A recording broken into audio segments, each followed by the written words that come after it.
পুজোর মরশুমেও অশান্তি পিছু ছাড়ছে না।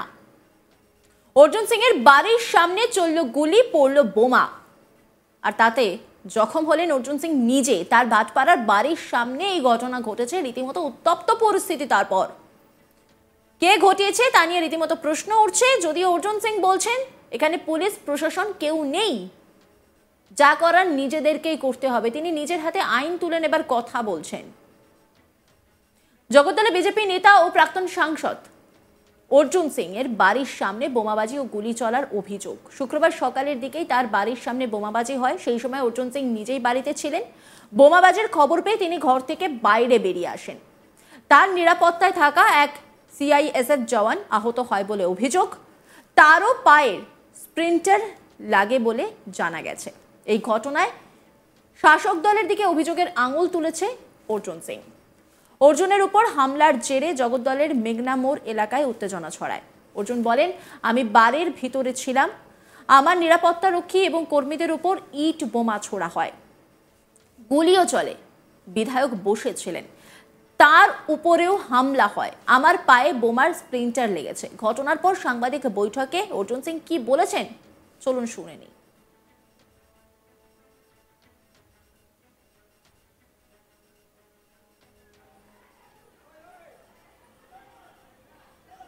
মজদুর ভবনের উপরেই অ্যাটাক হয়েছে। নিচে আপনি দেখবেন ইট পাথর গুলি সবই চলেছে।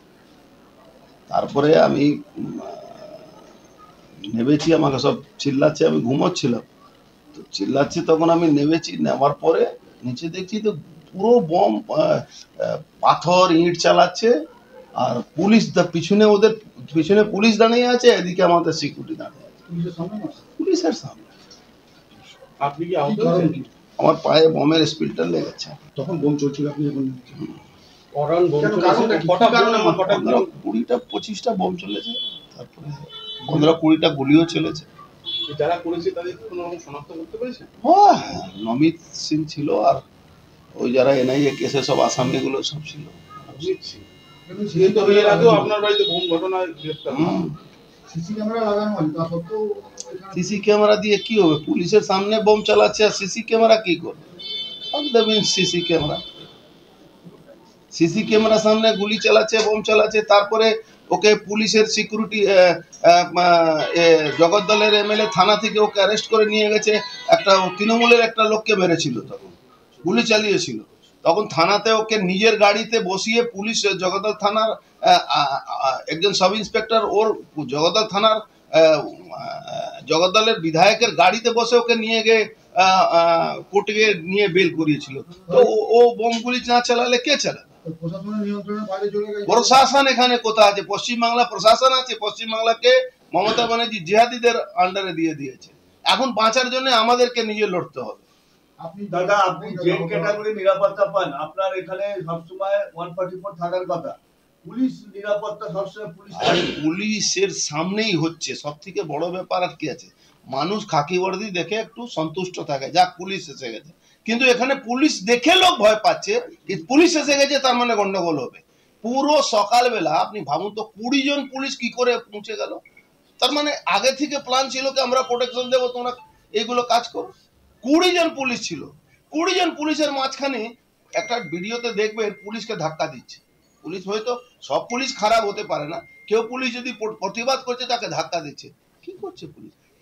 এই নমিত সিংকে জগদ্দল বিধায়ক থানার সামনে থেকে গাড়ি, নিজের গাড়িতে বসিয়ে, আর লজ্জা লাগে থানার এই পুলিশ কমিশনারেটকে কি প্রাইভেট গাড়িতে বসিয়ে ওকে কোর্টে পাঠিয়েছিল? লজ্জা লাগে পুলিশে? দলকে জানাবেন এই বিষয়ে, আপনি দলকে জানিয়ে দেওয়া হয়েছে। দল আর কি হবে? এখন নিজে বাঁচার জন্য আমাদের নিজে লড়তে হবে। ভারতীয় জনতা পার্টি প্রত্যেকটা কর্মীকে বলবো, নিজের হাতে এখন লড়াই জন্য অস্ত্র নিতে হবে। মা দুর্গা এসছেন, নিজের লড়াই নিজে লড়তে হবে, কোনো উপায় নেই। এই বিষয়ে প্রতিক্রিয়া জানাতে গিয়ে আমরা তার সঙ্গে ফোনে যোগাযোগ করেছিলাম। তিনি আমাদের ফোনে জানান যে পুরোটাই চক্রান্ত। 20 জন পুলিশ ছিল, গুলি বোমা চালিয়েছে। পুজোর সময় সবাই ব্যস্ত থাকে, এই সুযোগটা নিয়েই ওরা হামলাটা করেছিল। আমার পায়ে বোমার স্প্লিন্টারও লেগেছে। শুনুন তিনি কি বলেছেন। গোটা পুজোর মরশুমের মাঝখানে উত্তপ্ত পরিস্থিতি, আপনার বাড়িতে হামলা, কি বলবেন? এটা planning, it's a planning attack. এরা প্ল্যান করে পুলিশকে সঙ্গে নিয়ে সেটা করেছে।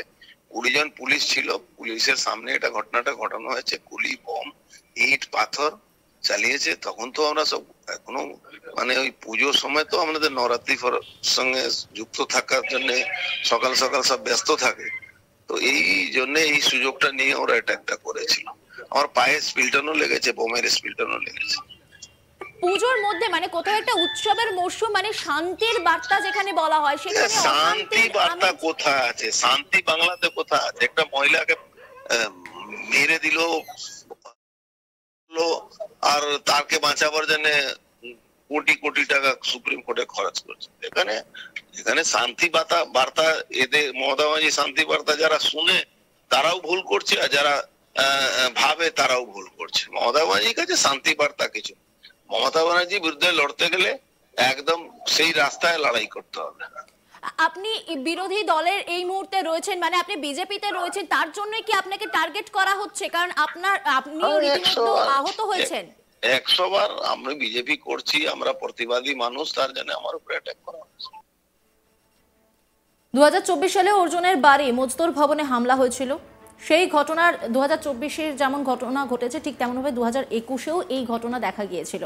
সেই ঘটনার তদন্তের দায়িত্ব পেয়েছিল এনআইএ। বিজেপি নেতা অর্জুনের অভিযোগ ছিল ভবানীপুরে উপনির্বাচনে দলীয় পর্যবেক্ষকের দায়িত্ব পালনের কারণেই ওই হামলা হয়েছিল।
জগদ্দলে বিজেপি নেতা প্রাক্তন সাংসদ অর্জুন সিং এর বাড়ির সামনে গুলি। নজর রাখুন আজ তাক বাংলার ইউটিউব স্ট্রিমিংয়ে।